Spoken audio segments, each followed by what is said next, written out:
loss is a cross never worn, either by juries or by the disruptive corruptors and their child porn. So who is it that scars my stars with her little blue transgressions and lulls my buys into bookish worms that Swiss cheese applies that could have otherwise been used for my redemption? What is her name? What is her place? What is this terrible look on her face? Yeah, I don't know what that means either. This one is not a poem, it's a bit of prose. I wrote this right after 9/11. It's still pretty relevant, I think, and at least as much as it ever was. So let me give it a read. The glowing red eyes of a demon stare at me hungrily. He starts winking at me, and then changes lanes. As I pass him, I take note of his unholy moniker, 48GHA7. Inside of his belly, I see an old woman wearing a purple hat. I raise my middle finger and wave it at her, as if this has significance. I hear myself saying something like, "These fucking people," but I don't know what it means. It seems like I've been here a long time. I'm moving so fast but not going anywhere, because everywhere is the same place. All the towns have big yellow M's mounted upon great black poles sticking up out of the ground. I don't know what these mean. I think they stand for moron or motherfucker, because people use those words a lot when they talk to me. There are yellow dashes in the middle of some roads too. This one has white ones though. Yellow. The color of sunshine and tooth decay. Sometimes the repetition of it all lulls me into an uneasy sleep, and I wake up in odd places that all look the same, smell the same, and have HBO. They all have towels. I've got a lot of towels. I've got a lot of green paper, too. I give it to people, and they give me things for it, like food and a magical thing called extra-strength Tylenol. The trade doesn't seem fair to me, but they never seem to complain. I remember that I once met this man who was a different color than me. He was one of those really, really dark people. There are lots of shades of people, but he was the darkest shade. He had this little metal thing that made pretty noises. He said it was a harmonica. He told me that he created the universe. I told him that was nice.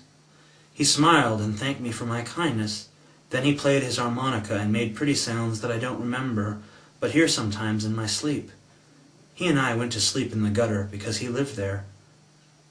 I woke up the next morning in one of those alien places with all the towels.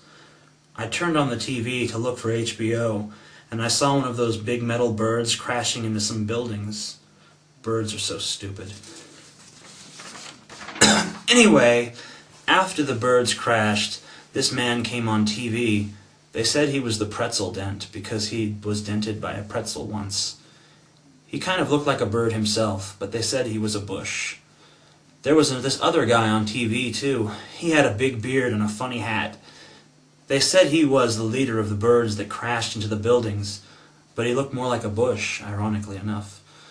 I wanted to know his name, so I described him to a nice young man I met named Spud, and he told me the man's name was Rob Zombie. I saw a movie about zombies once, and the man on TV didn't look like a zombie. I did see this other man that looked like a zombie, though, but his name wasn't Rob, it was John Asscrotch. He looked scary. I heard he likes censorships. I've never been on a ship before. I saw this movie once where a ship crashed into a really big ice cube. I don't understand movies a lot. I don't understand much of anything, really. But I have a lot of fun. The end. And this is the last poem. It's called Gorkins. This is probably the oldest one I'm reading tonight. This was back from my goth phase. So, yeah, but it's still alright.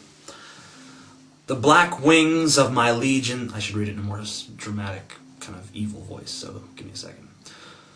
The black wings of my legions flapping, to the applause of claws, my demons clapping.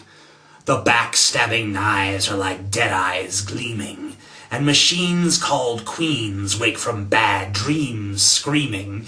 I have raised them on my come, and why not? It's where they're from. For all these kings and all these queens are my children, like the flapping things that circle high above their heads and dance at the funerals held in their beds.